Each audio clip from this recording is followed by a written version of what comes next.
Hey everyone, Mr. Jeffersonian here, and if you haven't heard about Anchor, let me explain. It's the easiest way to make a podcast.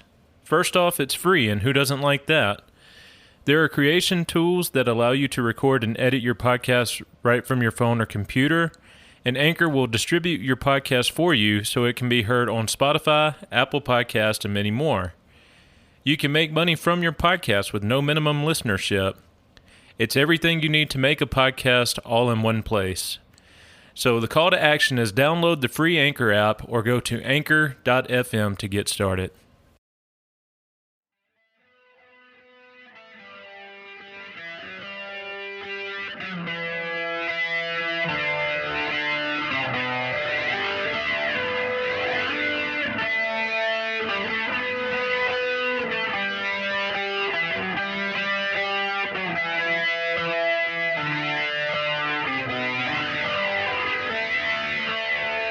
Howdy everyone, and thank you again for tuning in to the Jeffersonian Tradition.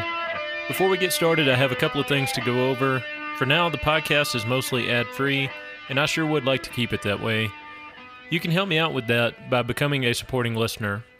If you find value in the podcast, there is a link in the show notes page that will enable you to contribute to my work and to help keep the podcast going and to help keep the show light on advertising.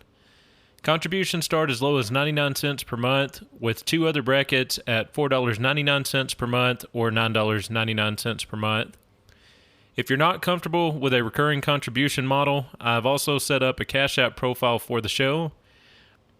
One-time contributions can be sent through Cash App to the show's cash tag, which is $Mr. Jeffersonian, and that information is included in the show notes page. Any contribution amounts help, and thank you in advance to anyone who chooses to pitch in. In other show-related news, if there is a topic you'd like for me to cover, or if you just have general questions for me, I can be contacted at the show email address, which is mrjeffersonian@outlook.com, or through the show's MeWe group, which is also titled The Jeffersonian Tradition. And if you're not on MeWe, what are you waiting for? It's got all the good stuff of Facebook and none of the bad, because unlike that other social media platform, MeWe respects your privacy, and they give you a privacy bill of rights, and they also believe in free speech. So go ahead, download the MeWe app, and then search for me at the username Mr. Jeffersonian. Send me a contact invitation, because we have to be contacts before I can send you the group invite. And for those not familiar with MeWe's platform, contacts are the same as being friends on Facebook. With all of that fun stuff out of the way, let's now turn our attention to the topic for today's episode, which is again the Nullification Crisis of 1832. And this particular episode will mainly focus on the rise of Andrew Jackson. All right, so just a quick recap of part one of this trilogy. Where we left off was that the Tariff of 1828, or the Tariff of Abominations, was passed in 1828, as the name suggests. And it was punitive in some ways to both the North and the South. And the takeaway was, don't play chicken with an issue that has the ability to cause a countrywide crisis. Just go ahead, go there, get your stuff done, and get out. So the rise of Jackson began really, at least politically, with the election of 1824. In that election, Jackson actually won a plurality of the popular vote, but he did not have enough votes in the Electoral College. Actually, nobody had enough votes in the Electoral College to be certified as the overall winner of the election. So while it was being discussed about kicking it over to the House of Representatives, Henry Clay and John Quincy Adams got together and conspired to get most of the state delegations to vote in favor of John Quincy Adams over Andrew Jackson, even though Jackson had won the popular vote. So Jackson harbored a lot of animosity towards this, and he forever described it as a corrupt bargain, and he would hammer he immediately set himself up for a rematch for the 1828 election, but throughout that entire 4-year period, he would just consistently hammer John Quincy Adams on corruption. And because of this corrupt bargain, John Quincy Adams was seen as a highly sectional president who was there basically for the benefit of the Northeast. And because of that, that's actually the main reason for the existence of the factions that we discussed in part one of this series. So again, Adams was seen as a very highly sectional candidate and president, and his administration was viewed from the outset as for the benefit of one section and one section only, so he was not a very popular president. So Jackson is relying on his heroics at the Battle of New Orleans for his rematch with John Quincy Adams. And his performance in that battle helped him capture the public imagination in the election of 1828. So he captures the public fancy. He's relying on winning the popular vote again and avoiding the House altogether at this time. Now, throughout the campaign cycle, Jackson was painted as a bloodthirsty tyrant to be by the sitting Adams administration. His supporters pointed to his military accomplishments and his unwavering patriotism. Ultimately, Jackson's popular support proved indomitable, and he won a crushing victory in the Electoral College, defeating Adams 178 to 83. Now, Jackson's appeal to the common man was also seen as a massive win for democracy, and I use that term here in the sense of greatly expanded suffrage specifically for white males during that time period. And this was radical, and this movement was really sweeping all of the states at this time. We were starting to see the downfall of state laws that required property ownership of a certain amount to qualify for public office or to even qualify to vote. So this is kind of like Jackson's rise coincides with the rise of the common man in terms of politics. And this is important because prior to 1824, a popular vote for the presidency wasn't even counted, and many states still had restrictions, again, on the franchise, such as property ownership qualifications and a couple of other methods that they would use to determine eligibility. Now, I found this somewhat humorous, but many established members of the upper classes saw Jackson's inauguration as vulgar because there was such a huge rabble of common folks there to celebrate the occasion. And this was like the first time you had massive crowds out there. It's estimated that there may have been as many as 21,000 people show up for Jackson's first inaugural address. And this crowd, some of them broke into I don't know if they broke in or if they were just let in, but anyway, some members of the crowd were able to make their way into the Capitol, and due to inebriation and other factors, they got in there and they destroyed some furniture. They broke some different articles that were scattered about, and again, the old school political class, they just looked on this with horror because it's like, oh, the mindless rabbles getting a chance to hold the reins of power. And so Jackson's rise is interesting in multiple ways, this being one of them.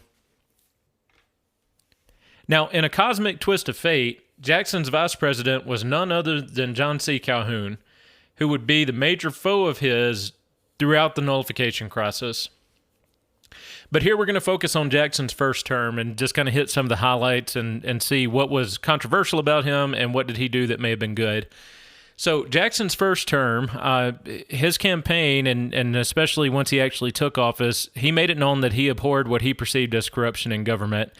And because of his allegations about the corrupt bargain between John Quincy Adams and Henry Clay, he hammered on this, and he said that he would do everything he could basically to bring purity back into the White House. And if only we had somebody like that today, right? But he also thought that the national debt was immoral, and he wanted ultimately to see it paid off and eliminated.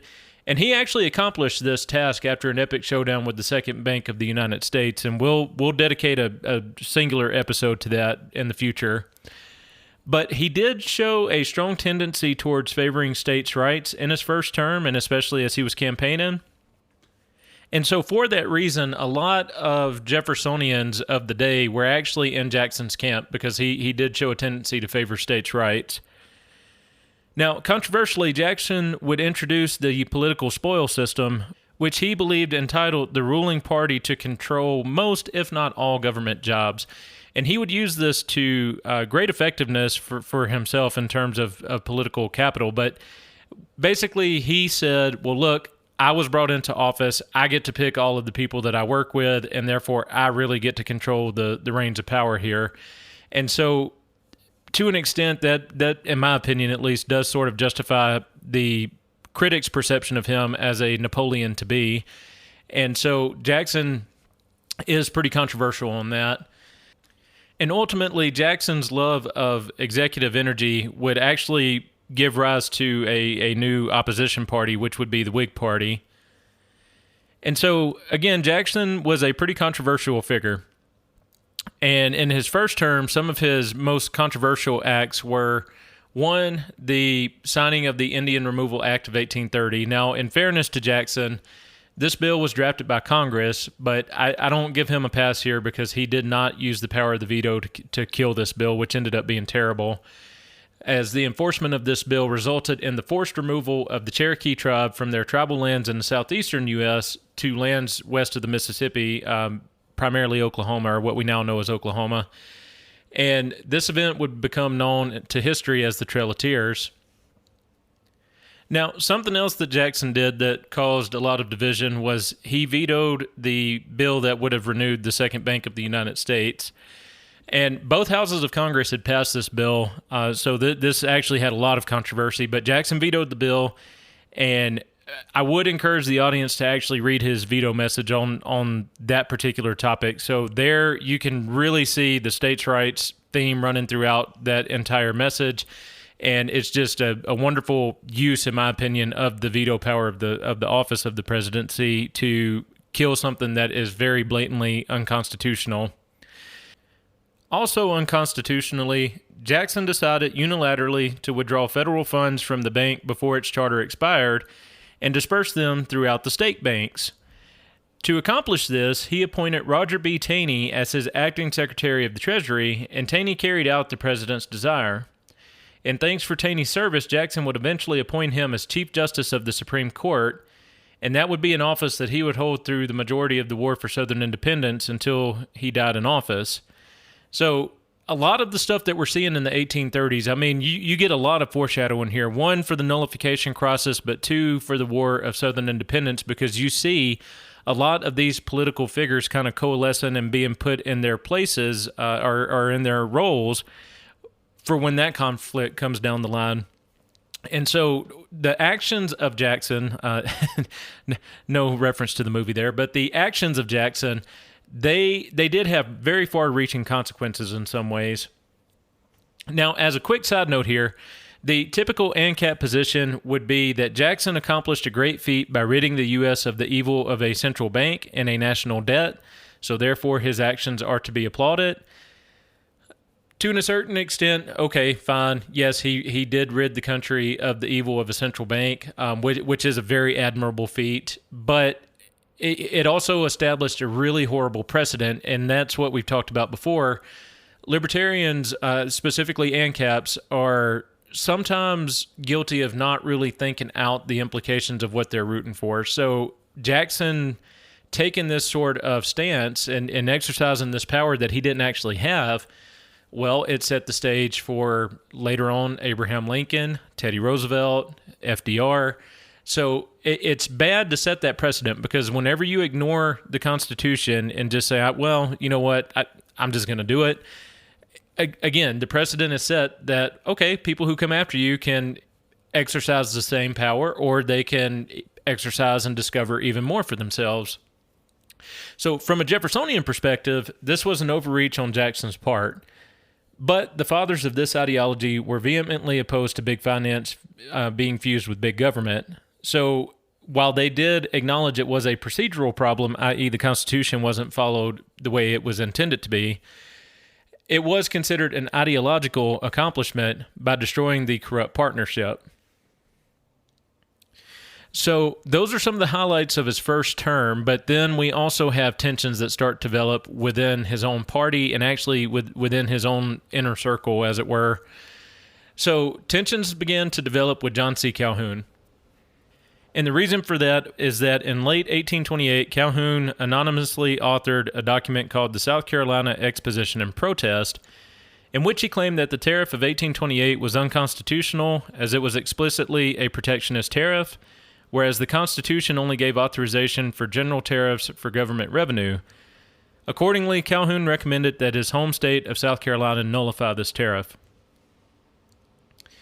In 1830, there would be a standoff between these two giants, at the Jefferson Day dinner in D.C. Jackson would raise a toast, and with his eyes fixed on Calhoun, he stated, "Our Union, it must be preserved." And Calhoun responded with, "The Union next to our liberty most dear.